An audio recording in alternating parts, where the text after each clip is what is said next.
বিচার দিনের একটা দৃশ্য হলো, আল্লাহ বলেন ইয়াউমা ইয়াকুমুর রূহু ওয়াল মালাইকাতু সাফফান লা ইয়াতাকাল্লামুনা ইল্লা মান আযিনা লাহুর রহমান ওয়া ক্বালা সাওয়াবা। যেদিন রূহ ও ফেরেশতাগণ সারিবদ্ধভাবে দাঁড়াবে, এমন এক সময় থাকবে যখন কেউ কথা বলতে পারবে না। এমন এক ধরনের নীরবতা, এমন নীরবতা বিরাজ করবে যার কথা মানবজাতি কোনোদিন শোনেনি। এমন ধরনের নীরবতার অস্তিত্ব কখনো কোনোদিন ছিল না। সেই রকম পিনপতন নীরবতায় আল্লাহ বলেন লা ইয়াতাকাল্লামুন, কেউ কথা বলতে পারবে না, ইল্লা মান আযিনা লাহুর রহমান, দয়াময় আল্লাহ যাকে অনুমতি দিবেন সে ব্যতীত। আর তিনি হলেন মুহাম্মদুর রাসূলুল্লাহ সাল্লাল্লাহু আলাইহি সাল্লাম। তিনি এমন সময় আল্লাহর কাছে আসবেন যখন সৃষ্টির কারো একটি শব্দ করার অনুমতি থাকবে না, সৃষ্টির কারো কোনো আওয়াজ শোনা যাবে না। তিনি আল্লাহর সামনে এসে আল্লাহর কাছে কথা বলার অনুমতি চাইবেন। ফায়ুযানু লি, তিনি বলেন আমাকে কথা বলার অনুমতি দেওয়া হবে। ওয়ায়ুলহিমুনি মাহামিদা আহমাদাহু বিহা লা ইয়াহদুরুনিল আন, সেদিন আল্লাহ আমাকে স্পেশাল একটি দোয়ার মাধ্যমে তার প্রশংসা, তার কৃতজ্ঞতা করা শেখাবেন, যেটি বিচার দিবসে আমাকে দেওয়া হবে, যা এর পূর্বে কাউকে দেওয়া হয়নি, কোনো সৃষ্টিকে দেওয়া হয়নি। এক স্পেশাল ওয়াহি রাসূলুল্লাহ সাল্লাল্লাহু আলাইহি সাল্লামকে দেওয়া হবে বিচার দিবসে, যা কোনো সৃষ্টিকে দেওয়া হয়নি। আর তিনি সেই দিন সে স্পেশাল উপায়ে আল্লাহর প্রশংসা করবেন, লা ইয়াহদুরুনিল আন। আর সেই ওহী এখনো আমার কাছে আসেনি, সেই দোয়া এখনো আমি জানি না। ফা আহমাদাহু বিতিলকাল মাহামিদ, তারপর আমি আল্লাহর দেওয়া সেই স্পেশাল বাক্যগুলোর মাধ্যমে আল্লাহর প্রশংসা করব। ওয়া আখিরু লাহু সাজিদান, আমি সেই বাক্যগুলো উচ্চারণ করার পর আল্লাহর সম্মুখে সিজদায় অবনত হব। কিয়ামতের দিনের দৃশ্যপটে রাসূলুল্লাহ সাল্লাল্লাহু আলাইহি সাল্লাম এমন জায়গায় থাকবেন, এই অবস্থাকে বলা হয় মাকাম মাহমুদা, একটা স্টেশন, অথবা বলতে পারেন এমন একটা স্টেজ যা প্রশংসিত। আর মানবজাতি সেটা প্রত্যক্ষ করবে, আমরা সবাই এটা দেখতে পাবো। আমরা সবাই তখন নিশ্চুপ থাকবো, আর তিনি সিজদায় পড়ে যাবেন। তিনি যখন সিজদায় পড়ে যাবেন তখন আল্লাহ আযজা ওয়া জাল্লা তার সাথে কথা বলবেন। এতক্ষণ তিনি আল্লাহর সাথে কথা বলছিলেন, এখন আল্লাহ আযজা ওয়া জাল্লা তার সাথে কথা বলবেন। তিনি কি বলবেন? ইয়া মুহাম্মদ ইরফা রাসাকা, তিনি বলবেন মুহাম্মদ তোমার মাথা উত্তোলন করো। ওয়াকুল, বলো, ইউসমা আলাকা, তোমার কথা শোনা হবে। শুধু যে আল্লাহ তার কথা শুনবেন তা নয়, বরং বিচার দিনে উপস্থিত সবাই তার কথা শুনতে পাবে। ইউসমা আলাক, তারপর আল্লাহ বলেন ওয়াসাল তুতা, চাও তোমাকে দেওয়া হবে, তুমি যা চাও দেওয়া হবে। কিয়ামতের দিন আল্লাহর একটি সৃষ্টি কেমন পজিশনে থাকলে আমরা সবাই যখন আল্লাহর নিকট ভিক্ষা চাচ্ছি, আতমিম লানা নূরানা ওয়াগফির লানা, হে আমাদের পালনকর্তা, আমাদের নূরকে পূর্ণ করে দিন এবং আমাদেরকে ক্ষমা করুন, এই কথা বলে আমরা আল্লাহ আযজা ওয়া জাল্লার কাছে কাকুতি মিনতি করতে থাকবো। আর এখানে আল্লাহ তার এই সৃষ্টিকে বলছেন তুমি চাও, তুমি যা চাও আমি দিব, সাল তুতা। এই হলো আমাদের রাসূল সাল্লাল্লাহু আলাইহি সাল্লাম। তারপর আল্লাহ বলবেন ওয়াশফা, তুমি যদি কারো পক্ষ থেকে কথা বলতে চাও, তুমি যদি কারো ব্যাপারে সুপারিশ করতে চাও, যাও সুপারিশ করো। তুশাফা, আমি তোমাকে অন্য মানুষদের পক্ষ হয়ে কথা বলার অধিকার দিলাম। তুশাফা, এই গ্যারান্টি আল্লাহ তার রাসূল সাল্লাল্লাহু আলাইহি সাল্লামকে দিয়েছেন। ফাকুলু ইয়া রব, তখন আমি বলবো ইয়া রব, উম্মতি উম্মতি, তিনি সর্বসাকুলে এই কথা বলবেন, এটাই তার সম্পূর্ণ বাক্য, আমার উম্মাহ আমার উম্মাহ, আমার মানুষ আমার মানুষ। কিয়ামতের দিন সবাই বলবে নাফসি নাফসি, আমি নিজে আমি নিজে আমি নিজে। আল্লাহর নবীরা যারা মানুষকে আল্লাহর দ্বীনে আনার জন্য দিবারাত্রি পরিশ্রম করে গিয়েছেন, যেমন ইব্রাহিম আলাইহিস সালাম, যার এই দুনিয়ায় থাকাকালীন সময়ে শুধু একটাই উদ্বেগ ছিল মানুষের মুক্তি। বিচারের দিনে তিনি বলবেন না, যাও অন্য কোথাও যাও, যাও মুসার সাথে কথা বলো। মুসা আলাইহিস সালাম, যিনি বনী ইসরাইল নিয়ে চিন্তিত ছিলেন, তিনি বলবেন না, যাও ঈসার সাথে গিয়ে কথা বলো। আর আমাদের রাসূল সাল্লাল্লাহু আলাইহি সাল্লাম বলবেন, প্রসঙ্গত কোরআনে কিয়ামত দিবসের যে ভয়াবহতার কথা বর্ণনা করা হয়েছে তা একবার চিন্তা করে দেখুন। ইয়াউমা তারাউনাহা তাযহালু কুল্লু মুরদিআতিন আম্মা আরদাআত, প্রত্যেক মা যে তার বাচ্চাকে দুধ খাওয়াচ্ছে তার বাচ্চাকে ফেলে দিবে যেন সে কিছুই না। ইয়াফিরুল মারউ মিন আখিহি ওয়া উম্মিহি ওয়া আবিহি, সেদিন মানুষ তার ভাইয়ের কাছ থেকে পালাবে, মায়ের কাছ থেকে পালাবে, বাবার কাছ থেকে পালাবে। ওয়া সাহিবাতিহি ওয়া বানি, তার স্ত্রীর কাছ থেকে পালাবে, ছেলেমেয়ের কাছ থেকে পালাবে। আপনাদের কেউ কেউ হয়তো ইতিমধ্যে স্ত্রীর কাছ থেকে পালিয়ে বেড়ান, তাই আপনাদের কাছে হয়তো এটা অতটা ভীতিপ্রদ নয়। এই আয়াত হয়তো আপনার জন্য ভয়ের নয়, কেউ কেউ ভাবছে অবশেষে। যাই হোক, সমস্ত গুরুত্বের সাথে সেই দিন সবাই কাকে নিয়ে উদ্বিগ্ন থাকবে? নিজেকে নিয়ে। প্রকৃতপক্ষে সেদিন প্রত্যেক ব্যক্তি বলবে ওমান ফিল আরদি জামিআ সুম্মা ইউনজিহ, সবাইকে জাহান্নামে নিয়ে যান এবং বিনিময়ে আমাকে জান্নাতে প্রবেশ করতে দিন। এটাও কোরআনে এসেছে। মানুষ সেদিন এমন মরিয়া হয়ে উঠবে, সেদিন একজন মানুষ আল্লাহর সাথে কথা বলবেন, আর প্রথম যে শব্দগুলো তার মুখ থেকে উচ্চারিত হবে তা হলো উম্মতি উম্মতি। আপনার জন্য আপনার রাসূলের ভালোবাসা এমনই প্রকার সাল্লাল্লাহু আলাইহি সাল্লাম, আমার উম্মাহ আমার উম্মাহ। যদি আমরা তাকে ভালোবেসে থাকি, তাহলে যেই উম্মতের জন্য আল্লাহ রাসূলের এত ভালোবাসা, সেই উম্মতের জন্য আমাদের অন্তরে কিভাবে এত ঘৃণার বাস হয়? কিভাবে সম্ভব এটা? কিভাবে আমাদের পরস্পরের প্রতি এত ক্রোধ, বিচার, সমালোচনা, বিভক্তি, বিদ্বেষ, অনুমান, অহংকার। আর এই মানুষগুলো দাবি করে তারা রাসূলুল্লাহ সাল্লাল্লাহু আলাইহি ওয়াসাল্লামকে ভালোবাসে। এইসব তুচ্ছ বিষয় ভুলে যেতে এই ভালোবাসা কি যথেষ্ট নয়? আমাদের কোন পার্থক্যগুলো এর চেয়ে বড়? তো যখন রাসূলুল্লাহ সাল্লাল্লাহু আলাইহি ওয়াসাল্লাম বলবেন উম্মতি উম্মতি, আল্লাহ সুবহানাহু ওয়া তাআলা বলবেন ফায়াকুলু ইনতালিক, এগিয়ে যাও, ফাআখরিজ মিনহা মান কানা ফি কলবিহি মিসকালা শাইরাতিন মিন ঈমান, মনোযোগ দিয়ে শুনুন, যাও এখান থেকে বের করে নাও যাদের অন্তরে ঈমান আছে, এমনকি এখানে শারিয়া মানে বার্লি দানা, যা সামান্য একটু লম্বা হয়, যাদের অন্তরে এতটুকু পরিমাণ ঈমানও আছে, যে কোনো ঈমান যদি তাদের অন্তরে থেকে থাকে তাহলে তাদেরকে বের করে নাও। আপনি এগিয়ে যান এবং বের করে নিন। দৃশ্যপটটি কল্পনা করুন, রাসূলুল্লাহ সাল্লাল্লাহু আলাইহি ওয়াসাল্লাম মানুষকে রাখছেন, যাও যাও যাও, তিনি তাদেরকে সরিয়ে নিচ্ছেন। কিছু মানুষকে নিয়ে যাওয়ার পর ফেরেশতারা থামিয়ে দিলেন, কারণ কারো কারো ঈমান এর চেয়েও ছোট। সামান্য পরিমাণ ঈমান বলতে আসলে কি বোঝায়? কেউ একজন হারাম কোনো কাজে যুক্ত ছিল, সে ভয়ানক কিছু একটা করছিল, কাজটা করে ফেলার পর তার মনে অনুশোচনা জাগ্রত হলো, তার ভেতর থেকে কিছু একটা বলছে এটা খারাপ কাজ, আমার এটা করা উচিত নয়, আল্লাহ আমাকে এটা সম্পর্কে জিজ্ঞাসা করবেন।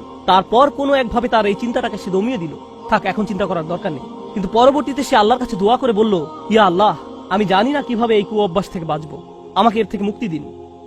আমি চাই না এটা আমার জীবনে আর ঘটুক, কিন্তু তবু আমি এটাতে আটকা পড়ে আছি। অতি ক্ষুদ্র ঈমান তার ভেতর থেকে চিৎকার করছে, অন্য কেউ এটা শুনতে পারছে না, তার অন্তর এটা শুনছে। আর আল্লাহ আজ্জা জাল্লা বলছেন, তারা যদি এতটুকু ঈমানও দেখাতে পারে, আপনি এগিয়ে যান, তাদেরকে বের করে নিয়ে আসুন, আপনি তাদেরকে বের করে নিয়ে আসুন। আর তিনি যখন এভাবে মানুষদেরকে বের করে নিয়ে আসবেন, তখন ফেরেশতারা একসময় থামিয়ে দিবেন, কারণ অনেক মানুষের অন্তরে এতটুকু ঈমানও নেই, সামান্য অনুতাপটুকু তাদের অন্তরে ছিল না, তাকে থামিয়ে দিবেন। ফাআনতালিক ফাফআল, আমি গিয়ে এমনই করব, সুম্মা আউদ, তারপর আমি ফিরে আসব। অর্থাৎ ফেরেশতারা থামিয়ে দিবে, আর অন্য মানুষেরা সেখানে কাঁদতে থাকবে, আমাদের কি হবে, আমাদের কি হবে। তারপর রাসূলুল্লাহ সাল্লাল্লাহু আলাইহি ওয়াসাল্লাম ফেরত আসবেন, ফাআহমাদাহু বিতিলকাল মাহামিদ, অতঃপর আমি পুনরায় সেসব প্রশংসা বাক্য দ্বারা আল্লাহর প্রশংসা করব। লক্ষ্য করুন, প্রথমবার তিনি প্রার্থনা করার জন্য অনুমতি চেয়েছিলেন, তাই না? দ্বিতীয়বারের বেলায় অনুমতির কোনো উল্লেখ নেই। লক্ষ্য করেছেন, তিনি আসলে সাথে সাথে আল্লাহর প্রশংসা করা শুরু করবেন। আল্লাহ কি তাকে এমনটি করতে বলেছেন? না, এটা হলো নিজ উম্মতের প্রতি তার অপরিসীম ভালোবাসার বহিঃপ্রকাশ। তিনি আবারও আল্লাহর প্রশংসা করা শুরু করবেন, এই আশায় যে আল্লাহ তাকে অটোমেটিক অনুমতি দিবেন। সুম্মা আখিরু লাহু সাজিদান, আর সিজদায় পড়ে যাব। ফায়াকুলু ইয়া মুহাম্মদ, আমাকে বলা হবে, হে মুহাম্মদ, ইরফা রাসাকা, তোমার মাথা উঠাও। কুল ইসমা আলাকা, বলো তোমার কথা শোনা হবে। ওয়াসাল তুতা, চাও তোমাকে আবার দেওয়া হবে। ওয়াশফা তুশাফা, সুপারিশ করো, সুপারিশ গ্রহণ করা হবে। তোমাকে সুযোগ দেওয়া হবে তাদেরকে বের করে নেয়ার, তোমাকে তাদের জন্য সুপারিশ করার সুযোগ দেওয়া হবে। ফাআকুলু ইয়া রব উম্মতি উম্মতি, আমি তখন বলবো, হে আমার রব, আমার উম্মত, আমার উম্মত। তিনি তো ইতোমধ্যে অল্প ঈমানের অধিকারীদেরকে বের করে নিয়েছেন। ফায়াকুলু ইনতালিক, এরপর আল্লাহ বলবেন, এগিয়ে যাও। ফাআখরিজ মিনহা মান কানা ফি কলবিহি মিসকালা যাররাতিন আও খারদালাতিন মিন ঈমান, তোমাকে সুযোগ দেওয়া হবে তাদেরকে বের করে নেয়ার, সুপারিশ গ্রহণ করা হবে। যাদের অন্তরে এক বিন্দু পরিমাণ ঈমান আছে, বালির দানা নয়, বালির দানা তো এতটুকু লম্বা, বরং বিন্দু পরিমাণ। খারদালা মানে সরিষার দানা, অতি ক্ষুদ্র বিন্দুর মতো। আর যখন আল্লাহ বলছেন এর ওজনের মতো, বর্তমানে আমাদের কাছে ডিজিটাল ওজন মাপার যন্ত্র আছে, আগের দিনে পাল্লা ছিল, তাই আপনি যখন এক মুষ্টি চাল এক পাল্লায় রাখতেন, সেটা হয়তো তেমন একটা ঝুঁকতো না। যদি একটু বেশি করে চাল রাখতেন তখন একটু ঝুঁকতো।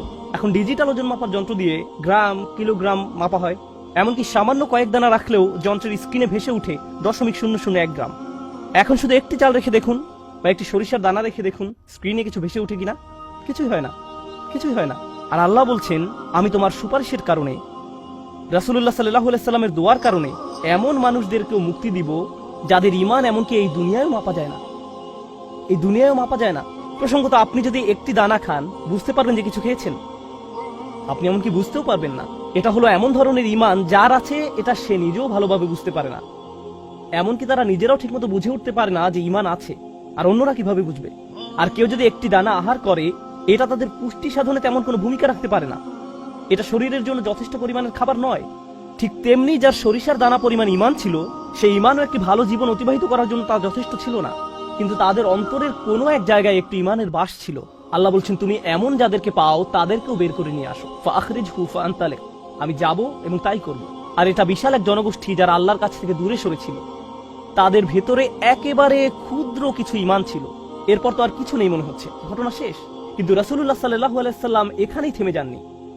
ফাআহমাদাহু বিতিলকাল মাহামিদ সুম্মা আখিরু লাহু সাজিদান, তিনি এখানেই থেমে যাননি, তিনি আবারও ফিরে যাবেন এবং আমি সেসব প্রশংসা বাক্য দিয়ে আল্লাহর প্রশংসা করব এবং আবারও সিজদায় পড়ে যাব। ফায়াকুলু ইয়া মুহাম্মদ ইরফা রাসাকা, আমাকে বলা হবে হে মুহাম্মদ মাথা উঠাও। ওয়াকুল ইসমা আলাকা, বলো তোমার কথা শোনা হবে। ওয়াসাল তুতা, চাও দেয়া হবে। আল্লাহ আযজা ওয়া জাল্লা সহজেই বলতে পারতেন তুমি তো ইতিমধ্যে চেয়েছো এবং তোমাকে দেয়া হয়েছে, কিন্তু তৃতীয়বারের মতো রাসূলুল্লাহ সাল্লাল্লাহু আলাইহি সাল্লামকে বলা হচ্ছে ওয়াশফা তুশাফা, এগিয়ে যাও, মানুষের জন্য সুপারিশ করো, গ্রহণ করা হবে, তোমাকে তাদের পক্ষে চাওয়ার সুযোগ দেওয়া হবে, আমি তোমাকে এটা দিচ্ছি। ফাআকুলু ইয়া রব উম্মতি উম্মতি, আমার উম্মাহ আমার উম্মাহ। এখন চলুন এখানে একটু থামি। যদি আপনি এই সুযোগ পেতেন, আল্লাহ যদি আপনাকে বলতেন তুমি যা চাও তাই পাবে, তুমি চাও দেওয়া হবে, যা কিছুই তুমি চাও না কেন, আমাদের বিশাল একটা লিস্ট আছে, রাসূলুল্লাহ সাল্লাল্লাহু আলাইহি সাল্লামকে এই সুযোগ কয়বার দেওয়া হয়েছে? 3 বার। কত মিলিয়ন মানুষকে ইতিমধ্যে রক্ষা করা হয়েছে। তৃতীয়বার তো তিনি নিজের জন্য কিছু চাইতে পারতেন। আমরা তো মানুষ, আল্লাহ যদি বলেন চাও আমি দিব, আর এই মানুষটি আল্লাহর সামনে দাঁড়িয়ে আছেন আর তাকে বলা হচ্ছে, কিন্তু তারপরেও তার জিহ্বায় উম্মাহ উম্মতি উম্মতি, তো আল্লাহ বলবেন ফায়াকুলু ইনতালিক, সামনে এগিয়ে যাও। ফাখরিজ মান কানা ফি কলবিহি আদনা আদনা আদনা মিসকাল হাব্বাতিন খারদালিম মিন ঈমান, যাও সামনে এগিয়ে যাও এবং এমন প্রত্যেক ব্যক্তিকে বের করে আনো যার একটি সরিষার অতি ক্ষুদ্র অতি ক্ষুদ্র অতি ক্ষুদ্র অংশ পরিমাণ ঈমান আছে। এত ক্ষুদ্র বিন্দু যাকে আপনারা হয়তো মাইক্রোস্কোপিক বলবেন, যদি তাদের এক অ্যাটম বা এক সাব অ্যাটমিক কণার পরিমাণ ঈমান থাকে, এই পৃথিবীতে যা দেখা শোনা বা উপলব্ধি করা সম্ভব নয়, যদি তাদের গভীর অবচেতন মনের কোথাও কণা পরিমাণ ঈমান থাকে, যদি তাদের ততটুকু ঈমান থাকে, এগিয়ে যাও এবং তাদের বের করে নিয়ে আসো। যদি তাদের অন্তরে এতটুকু ঈমান থাকে, তো আল্লাহ রাসূলুল্লাহ সাল্লাল্লাহু আলাইহি সাল্লামকে বলবেন ফাআখরিজহু মিনান নার, তাদেরকে আগুন থেকে বের করে আনো। কথাটা মনোযোগ দিয়ে শুনুন, তাদেরকে কোথা থেকে বের করে আনো? আগুন থেকে। অর্থাৎ কিছু মানুষ ইতোমধ্যে জাহান্নামে পতিত হয়ে গেছে। অনেক মানুষ এই হাদিস পড়ে মনে করে আমরা জাহান্নাম থেকে মুক্তি পেয়ে যাব, আগুন আমাদের স্পর্শ করবে না, কিন্তু হাদিস এই কথা বলছে না। রাসূলুল্লাহ সাল্লাল্লাহু আলাইহি সাল্লাম আল্লাহর কাছে কাকুতি মিনতি করছেন, আর এই দিনটি হবে 50,000 বছর লম্বা। অনেক মানুষের বিচার ইতোমধ্যে হয়ে গেছে। আর আমি আপনাদেরকে সেই আগুন সম্পর্কে শুরুতে বলেছিলাম, আপনি যদি এর বাতাসের স্পর্শ পান 1 সেকেন্ডেরও কম সময়ের জন্য, আপনার মনে হবে এর চেয়ে ভয়ঙ্কর আর কোনো শাস্তি হতে পারে না। আর আল্লাহ রাসূল সাল্লাল্লাহু আলাইহি সাল্লাম সেই মানুষগুলোর জন্য আশা ছেড়ে দেননি, তাদের জন্য হতাশ হয়ে পড়েননি। প্রসঙ্গত তারা মুসলিম, তারা কিন্তু মুসলিম, কারণ রাসূল সাল্লাল্লাহু আলাইহি সাল্লাম কি বলছেন, তার মুখ থেকে কোন কথাগুলো উচ্চারিত হয়েছে? উম্মতি উম্মতি। আগুনের মানুষগুলো মুসলমান, ওই মানুষগুলো অমুসলিম নয়, মুসলিম। তো রাসূল সাল্লাল্লাহু আলাইহি সাল্লাম বলেন ফাআনতালিকু ফাফআল, আমি যাব এবং সেটাই করব। প্রসঙ্গত রাসূলুল্লাহ সাল্লাল্লাহু আলাইহি সাল্লামের এই কথার সাথে হাদিসের সমাপ্তি হলো। আনাস ইবনে মালিক রাদিয়াল্লাহু তাআলা আনহু তার কাছে আসা লোকদেরকে এতটুকু বর্ণনা করলেন। ফাকুলতু লিবাদি আসহাবিনা, হযরত আনাসের কাছে হাদিস শিখতে আসা একজন বলল, আমি আমার কিছু সঙ্গীকে বললাম, লাউ মারারনা বিল হাসান ওয়া হুয়া মুতাওয়ারিন ফি মানজিলি আবি খলিফা, চলো আমরা হাসান বসরির কাছে যাই। আমরা হাদিসটি আনাসের কাছ থেকে শুনেছি, কিন্তু আমরা জানি এই হাদিসটি হাসানও জানেন, চলো আমরা তার কাছে যাই। প্রসঙ্গত আনাস রাদিয়াল্লাহু তাআলা আনহু তখন অনেক বয়স হয়ে গিয়েছিল। এই হাদিসে কতবার রাসূল সাল্লাল্লাহু আলাইহি সাল্লাম আল্লাহর কাছে গেলেন? 3 বার। রাসূলুল্লাহ সাল্লাল্লাহু আলাইহি সাল্লাম ইন্তেকাল করেছেন বহু বছর আগে। আমরা জেনেছি এই হাদিস হাসান বসরিও জানেন, তারা আগে কখনো এই ধরনের কথা শুনেনি। খুবই আশ্চর্যজনক কথা। এজন্য তারা ব্যাপারটা যাচাই করতে চাচ্ছিলেন যে দেখা যাক হাসান বসরিও একই হাদিস বর্ণনা করেন কিনা। তারা শুনেছে হাসান বসরি বাস করেন আবু খলিফার বাড়ির পেছনের একটি ঘরে, তাই তারা হাসান বসরিকে খুঁজতে লাগলো। তারা তাকে খুঁজে পেলেন। হাদাসানা আনাস ইবনে মালিক ফাআতাইনাহু ফাসাল্লামনা আলাইহি, তো আমরা তার কাছে এলাম এবং তাকে সালাম দিলাম। ফাআদিনা লানা, তিনি আমাদেরকে প্রবেশের অনুমতি দিলেন। ফাকুলনা লাহু ইয়া আবা সাঈদ, আমরা তাকে বললাম হে সাঈদের পিতা, জিনাকা মিন ইনদি আখিকা আনাস ইবনে মালিক, আমরা আপনারই ভাই আনাস ইবনে মালিকের নিকট হতে আপনার কাছে আসলাম। ফালাম নারা মিসলা মা হাদাসানা ফি শাফাআত, শাফাআত বিষয়ে তিনি যেমন বর্ণনা দিয়েছেন তেমনটা বর্ণনা করতে আমরা আর কাউকে দেখিনি। ফাকালা হি, তিনি বললেন হ্যাঁ তোমরা তো জানো। ফাহাদাসনাহু বিল হাদিস, আমার কাছে সেটি বর্ণনা করো, দেখি তোমরা আনাসের কাছ থেকে কি শুনেছো। তো তারা তার নিকট সম্পূর্ণ হাদিসটি বর্ণনা করে শোনালেন। ফাআনতাহা ইলা হাদাল মাওদি', আমরা এই পর্যন্ত অর্থাৎ 3 বার রাসূল সাল্লাল্লাহু আলাইহি সাল্লামের সুপারিশের কথা বলে শেষ করলাম। ফাকালা হি, তিনি বললেন আরো বর্ণনা করো। ফাকুলনা লাম ইয়াজিদ লানা আলা হাযা, আমরা বললাম তিনি তো এর অধিক আমাদের কাছে বর্ণনা করেননি, আমাদেরকে এতটুকুই বলেছেন। এখন হাসান কথা বলছেন, লাকাদ হাদাসানি ওয়া হুয়া জামিউ মুনযু 20 সানাতান, তিনি অর্থাৎ আনাস আমার কাছে এই হাদিস বর্ণনা করেছেন যখন তিনি তখন যুবক ছিলেন, 20 বছর আগে। কত বছর আগে? 20 বছর আগে। আমি নিশ্চিত না তিনি কি বাকিটুকু ভুলে গেলেন, নাকি তিনি তোমাদেরকে বাকিটুকু বলেননি, কারণ তাহলে তোমরা অলস হয়ে পড়বে। ফালা আদ্রি আনাসি আম কারিহা আন তাত্তাকিলু, তিনি এরপর বললেন, এই হাদিসের চতুর্থ একটি অংশ আছে, আর আমি নিশ্চিত নই তোমাদের বলা উচিত কিনা, কারণ তার এখন বয়স বেশি হয়েছে, তার স্মরণশক্তি ওইভাবে কাজ করছে না। কিন্তু আমার সন্দেহ তিনি তোমাদের বলেননি, কারণ তোমরা এতে অলস হয়ে পড়বে। তারা বলল, ইয়া আবা সাঈদ হাদ্দাসানা, কিন্তু আপনি কি আমাদেরকে এটা বলতে পারেন? আমরা আসলে জানতে চাই। ফাদহিকা, তিনি হাসতে শুরু করলেন। ফাকালা খুলিকাল ইনসানু আজুলা, তিনি কোরআনের একটি আয়াত উল্লেখ করে বললেন, মানুষকে সৃষ্টি করা হয়েছে তাড়াহুড়া প্রবণ করে। মা যাকারতুহু ইল্লা ওয়া আনা আদরি আন উহাদ্দিসুকুম হাদ্দাসানি কামা হাদ্দাসাকুম বিহি, আমি তো বর্ণনার উদ্দেশ্যেই তোমাদের কাছে বিষয়টি উল্লেখ করলাম। তিনি তাদেরকে উৎসুক করে তুলেছিলেন, আমি তোমাদেরকে বলবো তিনি তোমাদের নিকট যা বলেছেন তা সত্য। হাসান আরো বলেন, রাসূলুল্লাহ সাল্লাল্লাহু আলাইহি ওয়াসাল্লাম বলেন, এরপর আমি চতুর্থবারের মতো ফিরে আসবো। ফা আহমাদাহু বিতিলকাল মাহামিদ, এবং সেসব প্রশংসা বাক্য দিয়ে আল্লাহর প্রশংসা করব, যে বাক্যগুলো আল্লাহ আমাকে দিয়েছেন, যা অন্য কোন সৃষ্টিকে এর পূর্বে দেওয়া হয়নি, এবং সিজদায় পড়ে যাব। সুম্মা আখিরু লাহু সাজিদান, তখন বলা হবে, ফায়ুকালু ইয়া মুহাম্মদ ইরফা রাসাকা, হে মুহাম্মদ মাথা উঠাও। ওয়াকুল ইউসমা, বলো তোমার কথা শোনা হবে। ওয়াসাল তুআতা, চাও দেয়া হবে। ওয়াশফা তুশাফা, শাফায়াত করো গ্রহণ করা হবে। এই সময়ে এসে এতটুকুর চেয়ে ছোট ঈমানও আর অবশিষ্ট নেই। সকল সম্ভাব্য ঈমানওয়ালাদের মুক্তি হয়ে গেছে। আদনা আদনা আদনা মিসকাল হাব্বা, সবাই মুক্তি পেয়ে গেছে। ফাআকুলু ইয়া রব ইযান লি ফি মান ক্বালা লা ইলাহা ইল্লাল্লাহ। এখন রাসূলুল্লাহ সাল্লাল্লাহু আলাইহি ওয়াসাল্লাম বলেননি উম্মতি, এইবার তিনি উম্মতি বলেননি, তিনি বলছেন, হে আমার প্রতিপালক, আমাদেরকে তাদের সম্পর্কে শাফায়াত করার অনুমতি দান করুন যারা বলেছে লা ইলাহা ইল্লাল্লাহ। যে এমনকি এই কথা বলেছে, আচ্ছা ঠিক আছে, আমার মনে হয় একজন সৃষ্টিকর্তা আছেন। একটি কলেজ ক্যাম্পাসে হয়তো একদল ছাত্র মুসলিম ছাত্রদের সাথে আলোচনা করছে। তখন একজন বলল, আচ্ছা ঠিক আছে, দার্শনিক দৃষ্টিকোণ থেকে মেনে নিলাম একজন ঈশ্বর রয়েছেন, ঠিক আছে আমি মানলাম যে একজন ঈশ্বর আছেন। আমি বলছি না যে আমি মুসলিম। যদি উপাসনা করতেই হয় তাহলে শুধু এক ঈশ্বরের উপাসনা করতে হবে। তাদের অন্তরে কোনো অনুভূতি নেই, তারা কারো ইবাদত করছে না, তারা শুধু এই উপসংহারে পৌঁছেছে। প্রসঙ্গত এই ধরনের একটা সাদৃশ্য পাওয়া যায় সূরা হুজরাতের একটা আলোচনায়। আল্লাহ বলছেন, ফাকালাতিল আরাবু আমান্না কুল লাম তুমিনু ওয়ালাকিন কুলু আসলামনা, বেদুইনরা বলে আমরা ঈমান এনেছি। বলো তোমরা ঈমান আনোনি, বরং তোমরা বলো আমরা আনুগত্য স্বীকার করেছি। তোমরা শুধু ইসলামের প্রাথমিক ধারণা গ্রহণ করেছো। ধারণা থাকে এখানে, আর ঈমান কোথায় থাকে? যাদের অন্তরে কিছু ঈমান ছিল তাদের ইতোমধ্যে নেওয়া হয়ে গেছে। এখন যাদের মাথায় কিছু ধারণা ছিল যে একজন রব আছেন, তারা কোনোদিন ধর্ম প্র্যাকটিস করেনি, তারা ধর্মীয় কোনো কাজই করেনি, তারা শুধু এই ধারণা মেনে নিয়েছিল যে শুধু একজন প্রভুর উপাসনা করতে হবে। রাসূলুল্লাহ সাল্লাল্লাহু আলাইহি ওয়াসাল্লাম বলছেন, যে কেউ এই সিদ্ধান্তে আসবে যে কেউ বলবে লা ইলাহা ইল্লাল্লাহ, তার জন্য শাফায়াত করার অনুমতি দান করুন। আল্লাহ বলবেন, ফায়াকুলু ওয়া ইজ্জাতি ওয়া জালালি ওয়া কিবরিয়াই ওয়া আযীমাতি, আল্লাহ বলবেন, আমি আমার কর্তৃত্বের শপথ করছি, আমি আমার স্বীয় গৌরবের শপথ করছি, আমি আমার বরত্বের শপথ করছি, আমি আমার মহত্বের শপথ করছি, লা উখরিজান্না মিনহা মান ক্বালা লা ইলাহা ইল্লাল্লাহ, আমি স্বয়ং অবশ্যই তাদের সবাইকে জাহান্নাম থেকে বের করব যারা বলেছে লা ইলাহা ইল্লাল্লাহ, তোমার এই সুপারিশের কারণে। সাল্লাল্লাহু আলাইহি সাল্লাম।